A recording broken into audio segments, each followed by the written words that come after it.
Hi, buonasera. Good evening. What's poppin'? It's your boy Big Rich, live from the streets of Queens. You already know how we get down. Get busy when it comes to business. Got a lot of things I gotta do tonight, so we're doing an early story, and I gotta get out of here. I gotta go take care of my boy's father. He's going through some shit.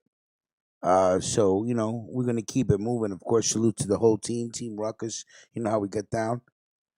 We will be going live tomorrow for the wake up show on this channel, and then tomorrow night we will also be doing Let's Talk That Shit on this channel while we get the new channel prepared. You know what I'm saying? Jersey City was popping tonight, huh? Shootout with the cops. It's like old Wild West out there. Machine guns, shotguns, handguns. 4 or 5 people dead, police officer dead, people in the hospitals, drug deal gone bad. It is what it is. Yeah, the streets gotta eat, as they say. All right, I found this article in Rolling Stones, and I thought it was a real cool article. The real life mob families of the Irishman. Donald Trump knew them. Let's get into business. Tonight's show is sponsored by Justice Tech Pros. A salute to Dominic for giving us that little heads up about the URL change, huh? Dominic, thank you very much. I just did it right now. Appreciate you doing that for us. That's each one teach one, as I say. Dominic, again, thank you so much. Salute to everybody at Justice Tech Pros and everything they're doing. You guys better go subscribe to that channel. Stop playing. All right, let's get right down to business. The real life mob families of the Irishman. Donald Trump knew them. The president and associates have long histories with the mafia figures who populate Scorsese's film by Seth Hetana from the Rolling Stone. I like Rolling Stone. They have some good articles, you know what I mean? And salute to my boy Marty. We was talking today. You make friends through this stuff, so I gotta salute that man. Salute to Glasgow Rangers. Salute to. I got a lot of. Well, I'm gonna start writing down names, man. And salute to Anthony Scarfo. Salute to Niccolo Machiavelli. Salute to all these people that always listen to the stories. You throw smoke in the air. You leave comments. You like the video. Salute to all you guys, especially the ones that give me that work on the pronunciation. I ain't scared of you. Let's get down to business. Gentlemen, wipe your feet on the rug before you enter the room. Throw some smoke in the air. You know how we do.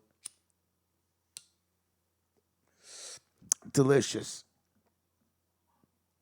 Martin Scorsese's new film, The Irishman, conjures up a lost world.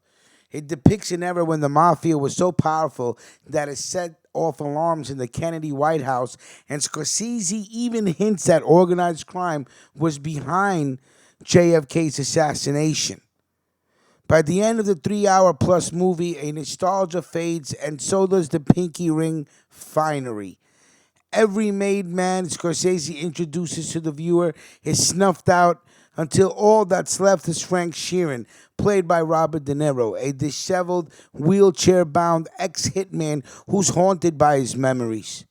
At the film's end, a pair of FBI agents pled with Sheeran to talk about his victims, telling him there's no reason to keep silent anymore because there's no one left to protect. Everybody's dead, Mr. Sheeran, one agent says. They're all gone. Well, many still remember one person who knew the real-life mob families that show up in The Irishman is President Donald Trump. Back in the 1980s and 1990s, Trump's buildings and his casinos attracted underworld figures like Fat Tony Salerno, the fedora-wearing, cigar-chomping boss of the Genovese crime family. Salerno, who's portrayed in the film by Dominic Lombardozzi, who was an officer in that hit show The Wire,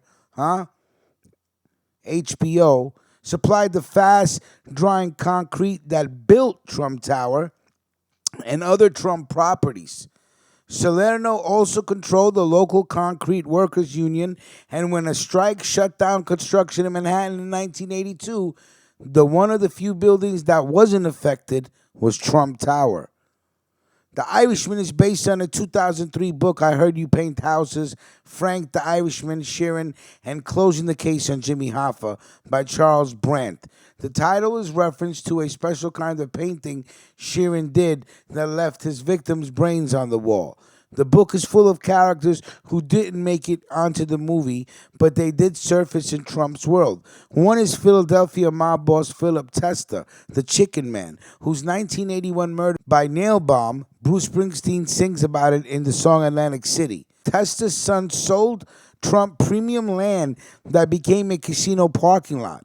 Another figure in the book is Testa's successor, Nicodemo Little Nicky Scarfo, whose associates tried to lease Trump land for his casino in Atlantic City until New Jersey casino regulators squashed the deal. Trump wasn't the only who knew the people of the world of the Irishman. In addition to being a hitman, Sheeran was president of local Teamsters Union in Delaware. In 1972, shortly before Election Day, a prominent lawyer who was very big in the Democratic Party came to see him. There were some political ads that would run in the local newspapers every day in the last week before election, and the lawyer didn't want them to run. So Sheeran set up a picket line outside the newspaper, and he knew the Teamster Union drivers who delivered the paper wouldn't cross it. So the ads were never delivered on election day. Delaware had a new senator, a young man by the name of Joe Biden. After that, Sheeran and Biden's door was always open. You could reach out to him, and he would listen, he wrote. The Biden story isn't in the movie. There wasn't enough room for everyone to make it into Scorsese's epic Mafia biopic, but Salerno does, and with good reasons. Salerno ran the most powerful of the New York Five Mafia families. I'm a fucking boss. That's who I am. Salerno once boasted in secretly recorded conversations. Connecticut is mine. New Jersey is mine. Nothing got built in New York without Salerno dipping his meaty hand into the till. In 1983, the year Trump Towers opened the doors, the future president reportedly met the Genovese family boss. The common thread linking Salerno and Trump was Roy Cohn, an infamous lawyer who represented both men. Cohn, the heavy-lidded henchman to Senator Joseph McCarthy, introduced the two men in his Manhattan townhouse, according to the late journalist Wayne Barrett. Under oath, Trump swore that wasn't true, but he also swore that he didn't know that Cohn represented Salerno, a fact that has been widely reported in Cohn's obituary a few years later. And it's not just Trump who has links to the world depicted in The Irishman. It's overlapped with some of the figures in Trump's world, past and present. Roger Stone, Trump's longtime political advisor, also met Salerno when he visited Cohn's Manhattan brownstone. This was in 1979, and Stone had been tapped to run Ronald Reagan's political operation in New York. Cohn, dressed in a silk bathrobe, introduced Stone to the mobster and then offered to help him with Reagan's campaign. Rudy Giuliani, the president's personal lawyer, also crossed paths with Salerno as New York's top federal prosecutor in the 1980s. Giuliani was obsessed with Salerno. Tony was the Tip O'Neill of the underworld and would reside forever in Rudy Giuliani's mind, wrote the legendary New York columnist Jimmy Breslin. Julie went after Salerno with such zeal that the mobster's defense attorney complained that the prosecutor had made it a personal mission to bury his client. In March 1986, Giuliani announced that a grand jury had indicted Salerno and others on charges that included rigging construction bids. Trump Plaza, a co-op apartment building on Manhattan's east side, was specifically mentioned in the 29-count indictment. Salerno arranged things so his concrete company got a $7.8 million contract at Trump Plaza. It just so happens that while these bids were being rigged, the building was under construction, right around the time that Trump met Salerno in Cohn's townhouse. Even so, the indictment makes it clear that the bid rigging occurred without the knowledge of developers. The FBI had uncovered the concrete bid rigging scheme at Trump Plaza by secretly bugging Mafia homes and hangouts, including the Palmer Boys Social Club, where De Niro and his rabbi Russell Buffalino played by Joe Pesci, sit down with Salerno in Scorsese's film.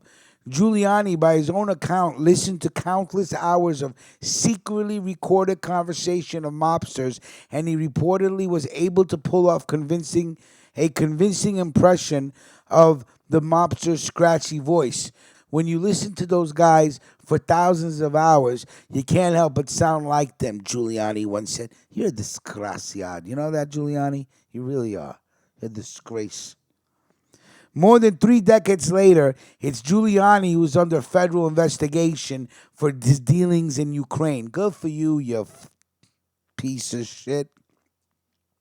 Trump is the president on the brink of impeachment, and bosses like Salerno are dead and gone, except for in the movies. As Giuliani finds himself in the crosshairs of prosecutors with U.S. Attorney's Office he once ran, it's worth pondering what was on those tapes. Salerno died in prison in 1992, rest his soul, but his words captured on tape live on. When Giuliani says he has insurance on his famous client, is it to Trump's connection to the lost world of the Irishman that he is referring to? Who knows? Who knows? All right, I hope you guys enjoyed the article. Anthony Salerno was a boss, bro. For real, man. When they gave him 100 years, I was like, yo, it's crazy. But here is our, president with ties to, mob figures back in the days. So interesting article. We throw respect on Seth Hatela's name. Salute to everybody. Have a good evening. We will talk soon. Like the video, share the video, comment on the video. Let me know what you guys are smoking on. And tune in tomorrow morning for Waking Up with Ruckus. We're going to talk about that Jersey City shootout. They shut shit down this afternoon.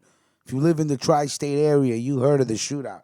If not, look up shootout in Jersey City today. People, they call bodies. They had ammunition. It was like they were shooting for like an hour. Insane. All right, everybody have a good evening. Salute. Mob Story Season 2. You already know the team. It's your boy Big Rich. Salute to Team Ruckus. And we will talk soon. Salute.